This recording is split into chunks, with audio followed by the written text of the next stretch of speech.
छत्तीसगढ़ में विधानसभा चुनाव के दूसरे चरण के तहत आज 70 सीटों के लिए मतदान हुआ और इसमें लगभग अभी तक जो जानकारी मिल रही है 68% से ज्यादा मतदान होने की खबर मिल रही है।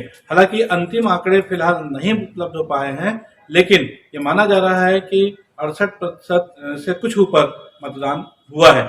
इसके अलावा जब दुर्ग जिले की 6 सीटों की बात करें, इसमें सर्वाधिक जो परसेंटेज है वो है पाटन विधानसभा।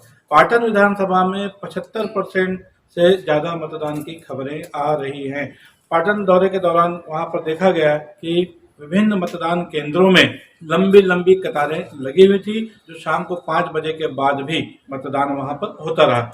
हम आज आपको बताएंगे कि आज के दिन भर में कुछ खास झलकियां जो कि आज के आकर्षण का केंद्र रही। उसमें सबसे महत्वपूर्ण बात यह है कि जो दुर्ग जिले की 6 विधानसभा सीटें हैं, जिनमें पाटन के अलावा भिलाई नगर, वैशाली नगर, अहिवारा, दुर्ग ग्रामीण जैसी सीटें शामिल हैं। इनमें सभी जो प्रत्याशी थे कांग्रेस और भारतीय जनता पार्टी के, इन सभी ने सुबह सबसे पहले अपने अपने घर के नजदीक जो उनके मतदान केंद्र थे वहां जाकर अपने और अपने परिवार के साथ वोट डाला। सबसे पहले हम पाटन की बात करें तो मुख्यमंत्री भूपेश बघेल ने यहाँ पर पदम नगर में अपने पूरे परिवार के साथ वोट डाला। सबसे महत्वपूर्ण बात जो है वो ये है कि मुख्यमंत्री भूपेश बघेल ने आम मतदाता की हैसियत से लाइन में लगकर मतदान किया, ये बहुत बड़ी बात है। ऐसी कुछ तस्वीरें जो सामने आई हैं हम आपके सामने रख रहे हैं। उसके अलावा उनके जो प्रतिद्वंदी हैं भारतीय जनता पार्टी के विजय बघेल, उन्होंने भी अपनी पत्नी रजनी बघेल के साथ मतदान किया और मतदान के बूथ से बाहर निकलकर उंगली दिखाकर संकेत दिए। इसके अलावा हम बात करेंगे कि भिलाई नगर में विधायक देवेंद्र यादव ने अपनी पत्नी श्रुति के साथ मतदान किया। वहीं भारतीय जनता पार्टी के प्रत्याशी प्रेम प्रकाश पांडे ने भी अपने घर के समीप जो उनका मतदान का जो बूथ है वहां जाकर मतदान किया। बात अब आ रहे हैं हम वैशाली नगर की। वैशाली नगर भी एक जबरदस्त सीट है जो लंबी चर्चा में है। यहाँ पर कांग्रेस के प्रत्याशी मुकेश चंद्राकर ने अपनी पत्नी के साथ मतदान करने के बाद उंगली दिखाकर ये इशारा किया कि मैंने भी मतदान किया। वहीं भारतीय जनता पार्टी के रिकेश सेन भी सपरिवार मतदान करते नजर आए। बात करेंगे हम दुर्ग ग्रामीण की, जो एक दूसरा हाई प्रोफाइल सीट है। गृह मंत्री ताम्रध्वज का इलाका है। यहाँ पर उनके खिलाफ ललित चंद्राकर मैदान में है। इन दोनों प्रत्याशियों ने भी अपने अपने मतदान केंद्रों में जाकर मतदान किया।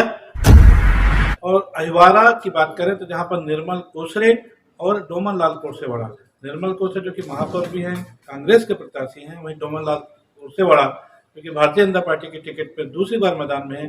15 साल पहले भी विधायक थे, वो भी सुबह उन्होंने भी अपने क्षेत्र में जाकर के मतदान किया। उसकी तस्वीरें भी सामने आ रही हैं दोनों की।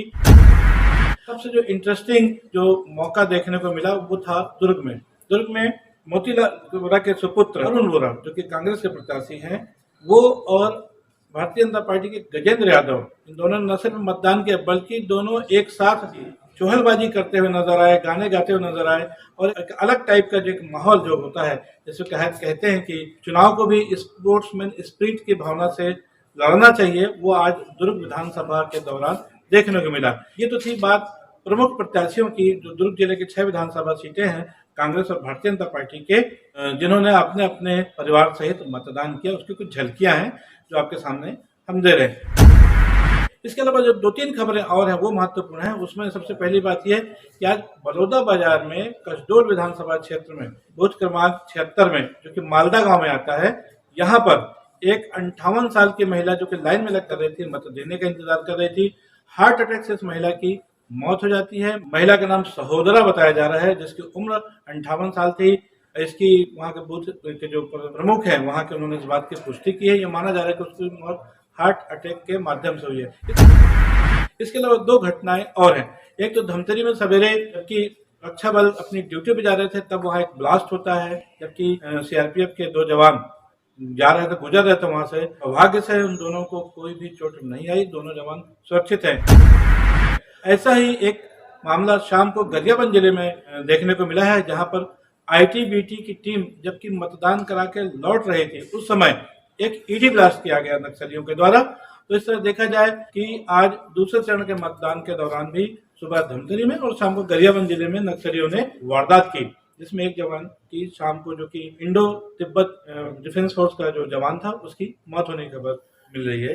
ये थी कुछ वो खबरें जो झलकियों के तौर पर हमने आज महसूस की, वो हम आपके सामने न्यूज़ T20 के माध्यम से रख रहे हैं। मैं हूं बीडी निजामी, आप देख रहे हैं न्यूज़ T20। हमारी खबर आपको कैसे लगी, इस पर अपनी राय अवश्य दें। हमारी खबर को लाइक करें, हमारे चैनल को सब्सक्राइब करें। कल फिर मिलेंगे ऐसी किसी चुनाव की खबर के साथ, क्योंकि 3 दिसंबर तक अभी सर्वे हमारा चलता रहेगा। तब तक बने रहिए न्यूज़ T20 के साथ। जय हिंद, जय भारत, जय छत्तीसगढ़।